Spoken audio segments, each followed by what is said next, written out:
The strange cry in the woods. Eli was a quiet man who worked as a forest ranger. He liked being alone with the trees, the wind, and the animals. But that night, something felt different. The wind was too still, the trees too quiet, even the usual sound of crickets had stopped. It was almost midnight when he heard it, a strange sound echoing through the forest. It was soft, like a cry, but not human, not an animal either. It was something in between, a sound that made his skin crawl. He froze for a moment, listening. Then it came again, a little louder, a little closer. Eli grabbed his flashlight, and radio, probably just an injured animal, he said to himself. But deep inside, he didn't believe that. The sound was too strange, too. Sad, he followed the noise into the woods, walking off the trail. Leaves crunched under his boots. The trees became thicker, and the darkness heavier. His flashlight flickered, but he kept going. The crying sound was pulling him in, like a whisper. Calling his name, after nearly 20 minutes of walking, he saw something, a small shape lying in the mud. Near a broken tree, it was no bigger than a dog, but glowing faintly blue. Eli stepped closer, his breath catching in his throat. The creature was alive. Barely, its skin looked soft, smooth, almost like glass. It had big, bright eyes full of pain, and it was shaking, like it was cold, or scared, or both. He knelt beside it, careful not to touch it. "Hey there," he whispered. "Are you hurt?" The creature didn't move, but its eyes blinked slowly. Eli looked around, no blood, no tracks, nothing. It was like the creature had fallen from the sky. He couldn't leave it there, even if it was dangerous.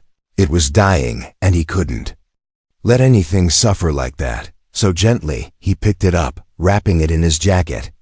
It felt warm and light in his arms, almost like holding a child.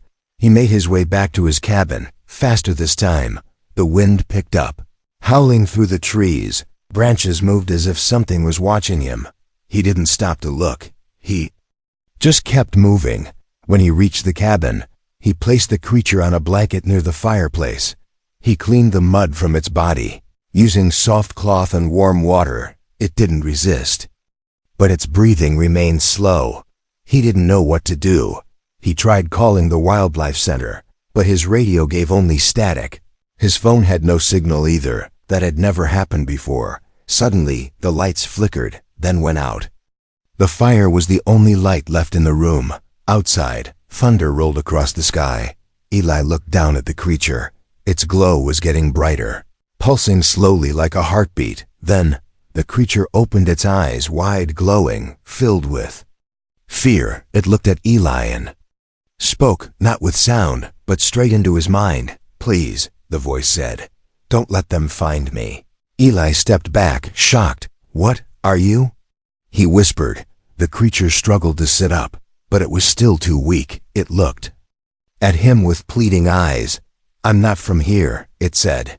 "They're coming for me." Eli didn't know what to say. His mind was racing. An alien? Here, in his cabin? Was he dreaming? But the fear in its voice felt real. Too real. Outside, a sudden screech tore through the night. High-pitched, metallic, like nothing he'd ever heard before. The creature flinched and curled into itself. "They found me," it whispered. Eli ran to the window, but he saw nothing. Only shadows and trees swaying in the storm. He turned back to the creature. "Who's coming? What do they want?" "They want me dead," it said. "If they find me, your world will be next." Eli stood still, heart pounding. He didn't know what was happening, but he knew one thing: he couldn't let this creature be taken. Not tonight. Outside, the wind roared louder. Lights blinked in the sky, red and silent like eyes watching from above. Eli locked the door, grabbed his rifle. He wasn't sure what he was facing, but he knew he had just stepped into something far bigger than himself. Eli didn't sleep that night. He sat near the fire, eyes fixed on the glowing creature. She was quiet now, breathing slowly. Outside, the storm had passed, but the tension in the air remained thick. The red lights in the sky had disappeared, but Eli knew they'd be back, whoever they were. The creature finally moved just as the first light of morning came through the window. Her skin looked smoother now, less bruised. And her glow was stronger. Eli noticed something strange. Where before her body looked like an animal, now it didn't. Her arms were more human-shaped, her face more defined. It was like she was changing, slowly evolving into something else. He reached for his radio again, still static phone. No signal. It felt like the world outside had gone quiet. On purpose, suddenly, her eyes opened. This time, she didn't speak in his mind. She used her voice. Soft and shaky, but clear. "Thank you," she said. "You didn't leave me." Eli blinked in surprise. "You can talk," he said, trying to stay calm. "Yes," she whispered, "but not for long. It drains me." He moved closer. "Tell me who you are. What are you doing here? What's after you?" The creature looked at him, her glowing eyes full of something old like wisdom beyond time. "My name is Lyra," she said, "and I am not from your world." Eli already guessed that much, but hearing her say it out loud was something else. "I crashed here," she continued. "They were chasing me across systems, across stars. I barely escaped." "Who were they?" Eli asked. "The Hollow," she replied. "Shadow beings, parasites. They feed on life, on minds. They destroyed my world." Eli sat back slowly. "Why were they chasing you?" Lyra took a deep breath. "Because I am the last royal of my kind, the only one left who carries the ancient key, the one thing that can stop them." Eli rubbed his hands across his face, trying to understand. "So you're an alien princess," he said, almost laughing. She smiled faintly. "Yes, but not the kind from your movies. I bleed, I feel, I run, and now I hide." Eli stood and began pacing. Everything felt insane. An alien princess hiding in his cabin in the middle of a forest? It was unreal, but the proof was lying on his blanket, glowing, breathing, talking. Lyra reached into a pouch on her side. It looked like a belt, but made of strange silver threads. She pulled out a small crystal, and with a whisper, activated it. A hologram appeared, floating symbols, rotating galaxies, a map of the stars, in the center. A blinking red dot. "Earth. This is where I fell," she said. The map zoomed out, showing dark clouds swallowing nearby systems. "The Hollow spread like poison. Soon they'll find this place. They already know I'm here." Eli felt a cold shiver run through his spine. He wasn't just helping a lost creature. He was standing in the middle of something that could destroy his entire planet. "But why Earth?" he asked. Lyra looked down, ashamed. "I didn't choose it," she said. "I was out of time, out of power. My ship failed. Earth was the closest planet with life energy I could connect to." She looked back at him. "But now I see. Maybe it wasn't chance." Eli didn't understand. "What do you mean?" She pointed at him. "You helped me without asking who I was. You listened. You protected. Your species has something rare." Eli shook his head. "I don't know about that," he said. "Trust me," Lyra whispered. "I've seen many worlds. Yours is still kind, still full of hope." Just then, the lights in the cabin flickered again, outside. Birds screamed and flew away from the trees. Eli grabbed his rifle and ran to the window. Two men in black suits stood near the edge of the forest. They didn't move, didn't speak. One of them raised a device almost like a scanner, pointing it toward the cabin. Lyra gasped. "They found me," she whispered. "That's not human tech." Eli backed away from the window. "We have to move," he said. "I can't." Lyra said, "Not yet. My strength isn't full. My form isn't stable." Eli opened a drawer and pulled out a small backpack. "I know a place," he said. "An old hunting bunker, deep in the woods. No one goes there anymore." Lyra looked up at him, eyes full of fear. "Will I make it?" she asked. Eli nodded. "I'll carry you if I have to." She touched his hand gently. "You don't know what you're getting into." He gave a small smile. "I never do." But I still jump in. Outside, the two figures began walking toward the cabin, slow and steady. Eli threw a blanket over Lyra and opened the back door. The morning sun had never looked so dangerous, with every step away from the cabin. Eli knew his life would never be the same again.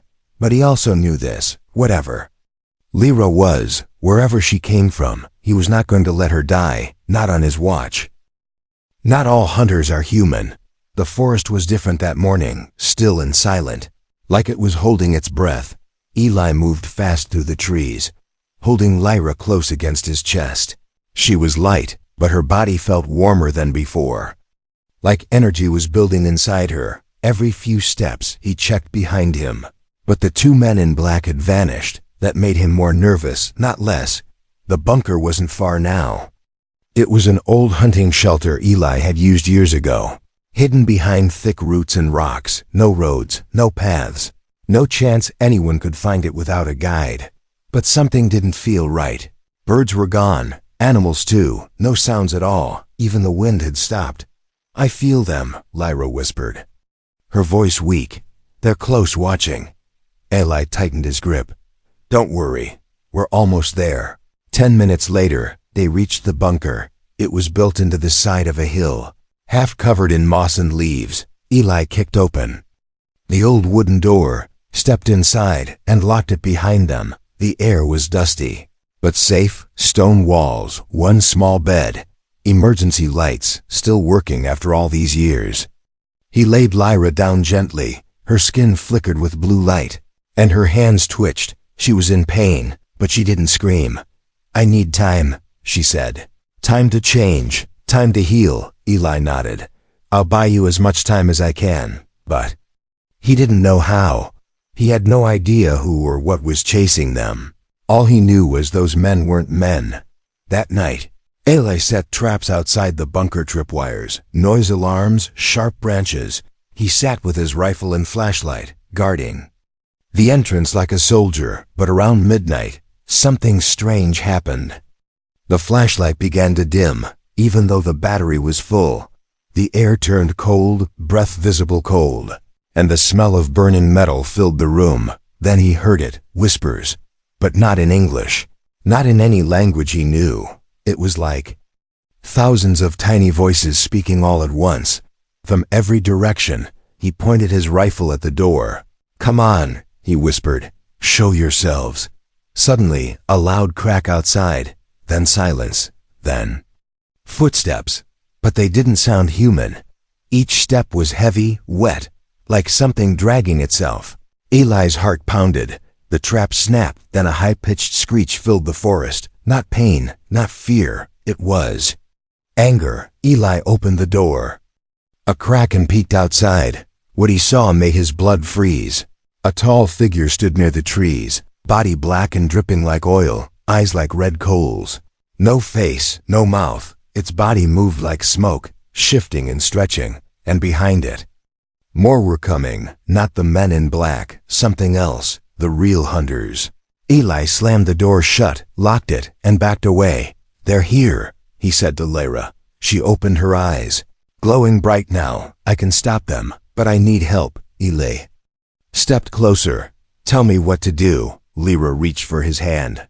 "I need your memory," she said. "Your emotion, your fear, your fire, it gives me strength." Eli didn't understand, but he nodded. She closed her eyes and touched his forehead. Suddenly, Eli saw images, worlds he didn't know. A city floating in the sky, burning. Creatures screaming as they were swallowed by black shadows. A young girl, Lyra, crying in a golden palace as her world fell apart. He gasped and pulled back. Lyra opened her eyes, now fully glowing. Her body had changed again, taller, stronger, more human-like. But her voice was deeper now. "They know what you are now," she said. "You've touched the hive." Eli stepped back. "What does that mean?" "It means they'll come for you next." Before he could speak, the wall cracked, just a little, but enough to send dust falling. "They found us," Lyra said, standing slowly, weak but ready. "I thought you said they wanted you," Eli said. "They did," she replied. "Now they want us both." He grabbed his rifle again, hands shaking. "Then we make them regret it." Outside, The shadows moved through the forest, no longer searching. Now they were hunting. Asterisk, the ones who devour worlds. The bunker shook again, not like an earthquake. This was something alive. The ground pulsed like it had a heartbeat. Ellie held his rifle tight, standing in front of Lyra, who was still trying to gather her full strength. I thought they were outside, he said, breathing hard. Lyra nodded slowly, eyes glowing with fear. They are, she whispered. But the Hollow are not like you think. What are they? Ellie asked. Lyra looked up at him, voice cold and quiet. They are not aliens, she said. They are not even life, not truly. They're hunger. Eli frowned. Hunger? Yes, she said. They feed on minds, not bodies, on thought, on memory, on hope. They find intelligent life, crawl inside it, eat it from within, and wear it like skin. Eli's stomach turned. You mean they take people? Lyra nodded. They become them, she said. But empty. Suddenly Eli remembered the two men in black suits. Too calm, too still, not blinking, not sweating. He understood now they weren't agents. They were already hollow outside. A distant scream echoed. It wasn't human, but it was coming from someone who used to be. Why Earth? Eli asked, why come here now? Lyra walked to the wall and placed her palm against it. Her skin shimmered. The stone responded, revealing symbols glowing blue. A map of Earth appeared, then broke apart, fractured pieces floating like glass. Because of me, she said, and because of you. Me? Eli blinked. Why me? They felt your mind, she said. When I touched your memories, you touched theirs. You're connected now. Eli stepped back, panic rising. Great. He muttered, now I'm some kind of target. Yes, Lyra said, but also a weapon. Before Eli could ask more, the trap alarm outside snapped. Then a second, then silence. Too quiet. He raised his rifle and looked at Lyra. We have to move now. Lyra shook her head. No, she said, running won't help anymore. They're not chasing, she whispered. They're testing. Just then, the back wall of the bunker turned black. Not smoke, not paint, just blackness. A void that swallowed light itself. From that blackness, a voice echoed, low, slow, and not from any mouth. Give us the key, it said, and we will let your world burn slow. Eli fired at the wall. Bullets vanishing into the dark like stones into water. No sound, no reaction. Lyra stepped forward. Raising her hand, a blast of blue light exploded from her palm, burning the void. The wall cracked. The blackness hissed and pulled back like a shadow retreating from fire. I won't let you take another world, Lyra said, her voice shaking the air. You have no army here, the voice replied. Then I'll build one, she said. Void vanished, leaving only a scorch mark. Eli stared at her. What did you just do? I sent a signal, she said, to someone I hoped I'd never need. Outside, clouds gathered unnaturally fast.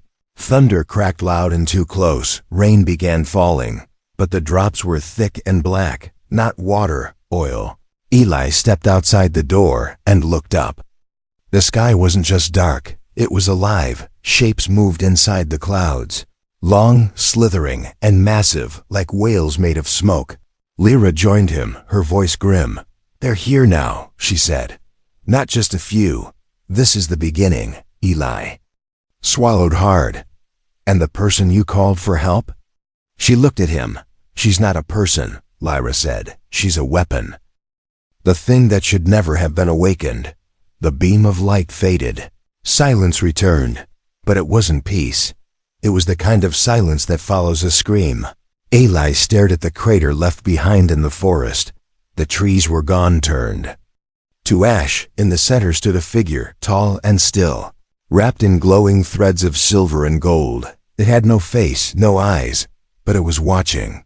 Eli felt it, deep in his bones, like gravity had shifted, like time was bending around it.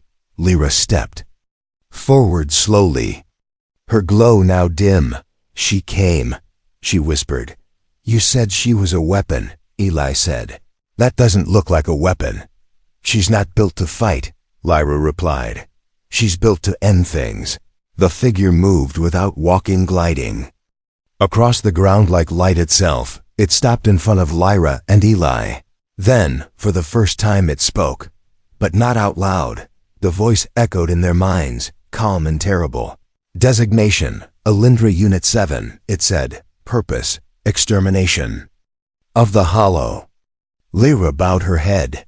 Elindra, I invoke the code of last call. Elindra paused. Code accepted, it said. But with condition.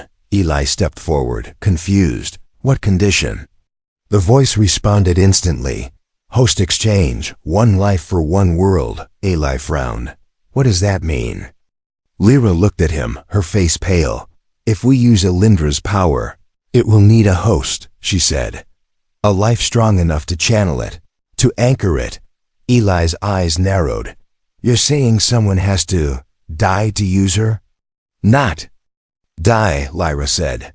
Become something else. Eli looked back at Elindra. The being was now standing completely still again, almost like a statue, but he could feel her. Waiting, watching him. Who used her last? He asked. Lyra lowered her gaze. My brother, she said softly. He didn't survive. Eli backed away. So we call a god to save Earth, and she wants a soul in return. That's why. I didn't call her before, Lyra said. I was hoping we wouldn't need her. A sudden crash interrupted them, far off but growing closer. The Hollow were moving again, now faster, now louder. Their hunger had found a path. We don't have much time, Lyra said. I know someone who might help us, Eli replied. But she's complicated. They traveled quickly, using old logging roads.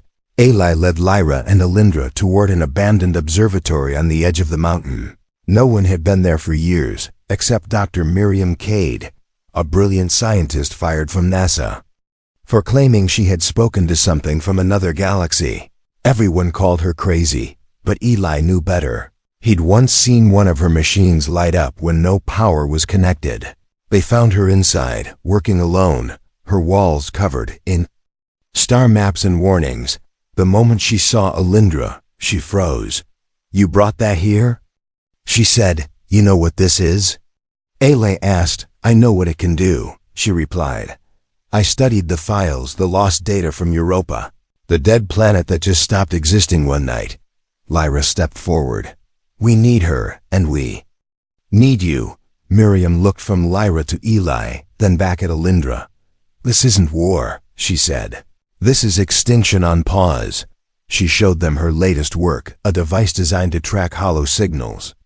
It had started glowing red 2 nights ago. They're already inside our systems, she said.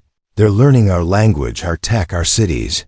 Ile looked at the reading cities like New York, Tokyo, and Moscow were already marked as early infection zones. We're out of time, he said. Miriam sighed, then stood.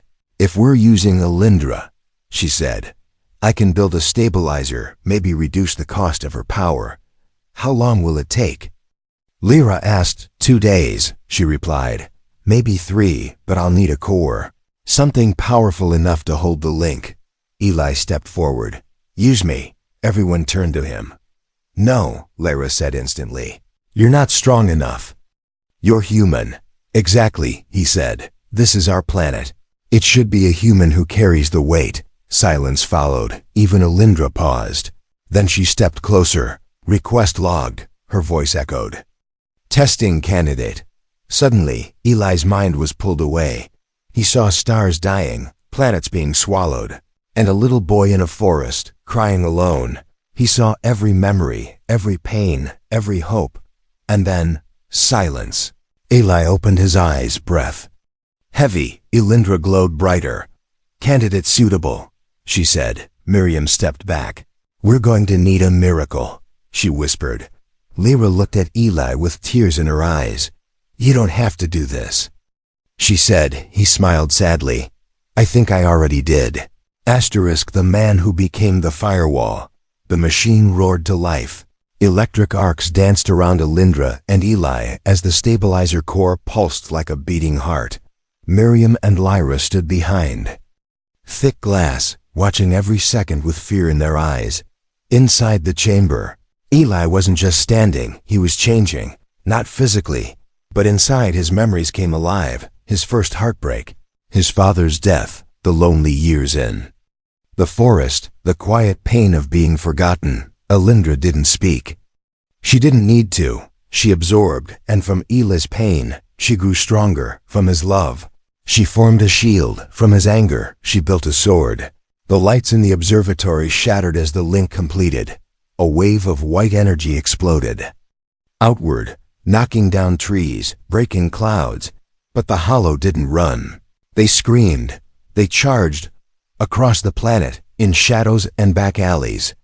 In abandoned cities and quiet homes, infected humans began convulsing. Their bodies cracked, reshaped, twisted. The real invasion had begun. No more hiding, no more pretending in the forest below. Hollow creatures crawled out from under the earth. Towering beasts with shifting faces, dripping black ooze. They spoke in thousands of voices at once. "We take what you love," they hissed. "We eat the dream." Eli opened his eyes inside the suit, if it could still be called that, he no longer felt human. He felt connected to Lyra, to Earth, to every person who had ever fought for something they believed in. Outside, his body rose into the air, wrapped in glowing armor made of light and memory. The sky cracked open as hollow flyers came down like demons. But Eli raised his hand, and the air responded. Waves of white flame shot from his fingertips, burning the creatures mid-flight. Lyra looked up, eyes wide with awe and sorrow. "He's not just bonded," she whispered. "He's becoming the firewall." Miriam's readings went off the charts. "This isn't possible," she said. "He's stabilizing Alindra completely. He's holding her form like a native host."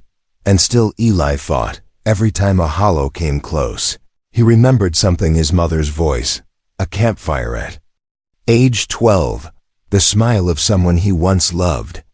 And those memories became weapons. But with every attack, he felt something slipping, not his mind but his self. He was losing the name Eli, becoming something more, but also something less. Lyra saw it happening.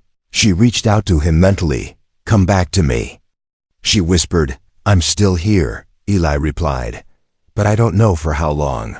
In the valley below, the hollow's core finally arrived.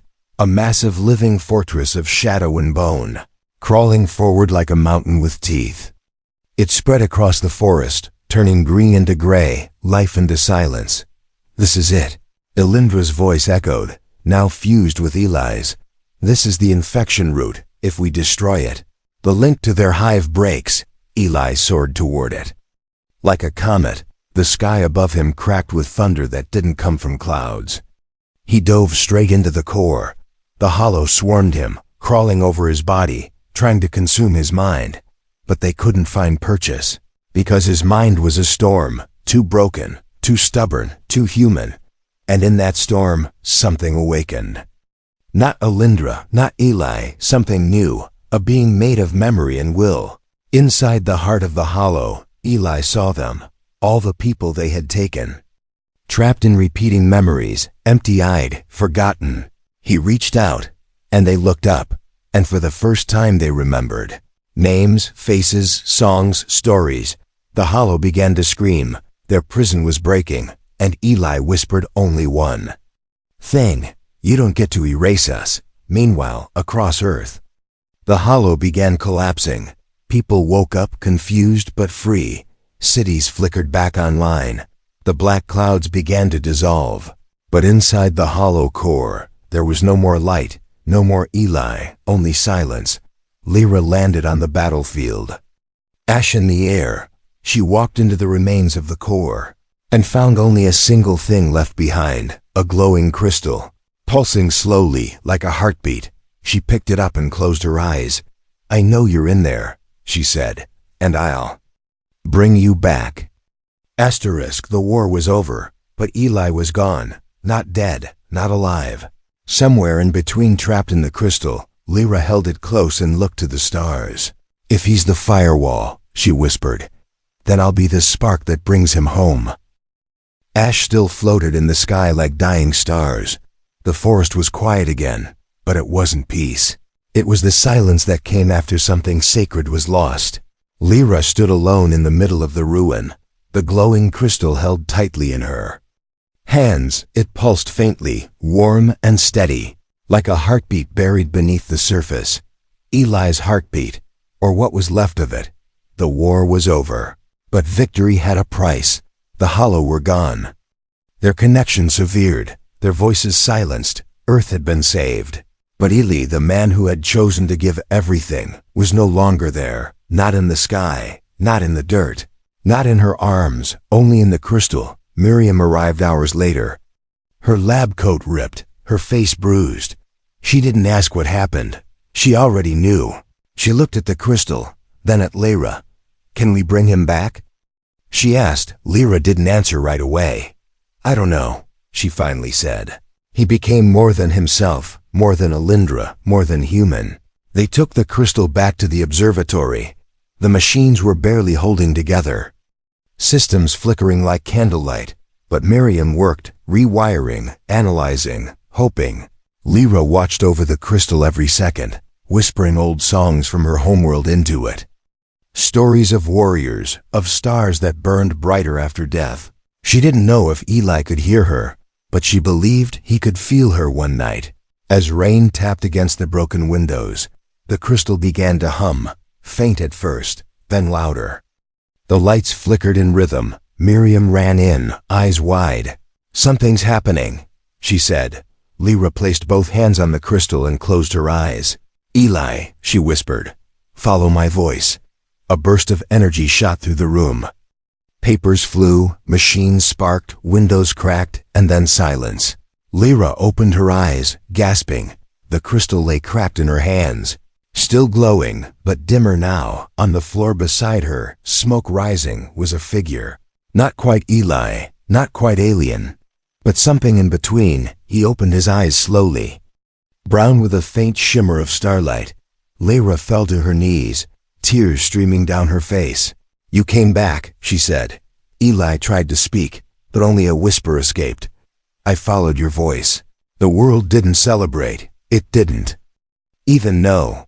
But high above, satellites picked up strange signals, quiet, steady, a warning to anything listening in the dark.